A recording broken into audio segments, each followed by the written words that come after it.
২৭ বছরের জন্য সরকার যে জাতীয় অভিযোজন পরিকল্পনা গ্রহণ করেছে তা বাস্তবায়নে আর্থিক অনুদান দিতে আন্তর্জাতিক সম্প্রদায়ের প্রতি আহ্বান জানিয়েছেন প্রধানমন্ত্রী শেখ হাসিনা। সকালে রাজধানীতে জলবায়ু বিষয়ক এক সম্মেলনে তিনি যুদ্ধে টাকা খরচ না করে জলবায়ু পরিবর্তন খাতে ব্যয় বাড়ানোর তাগিদ দেন।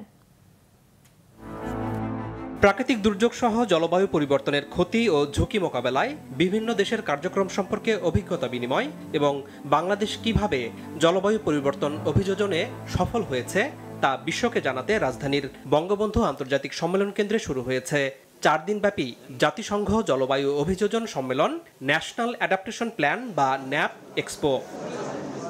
United Nations framework conventions on climate change বা ইউএনএফসিসি আয়োজিত নবম এই সম্মেলনে যোগ দেন প্রধানমন্ত্রী শেখ হাসিনা।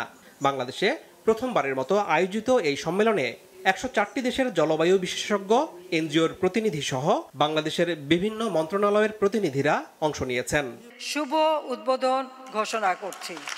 প্রধানমন্ত্রী বলেন, বাংলাদেশ দুর্যোগের ঝুঁকি হ্রাস ও জলবায়ু পরিবর্তন অভিযোজনে কার্যকর পদক্ষেপ নেয়াতেই গত বছর ঘূর্ণিঝড় মুখায় দেশে কোনো প্রাণহানি হয়নি।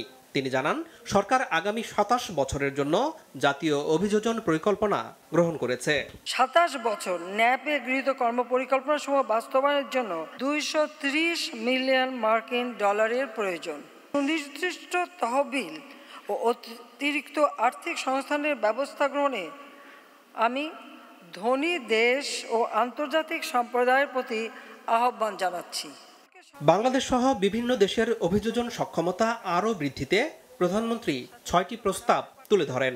এই যুদ্ধে অস্ত্র এবং অর্থ ব্যয় না করে সে টাকাগুলি এই জলবায়ু পরিবর্তনে যদি ব্যয় করা হতো তো বিশ্বটা রক্ষা পেত।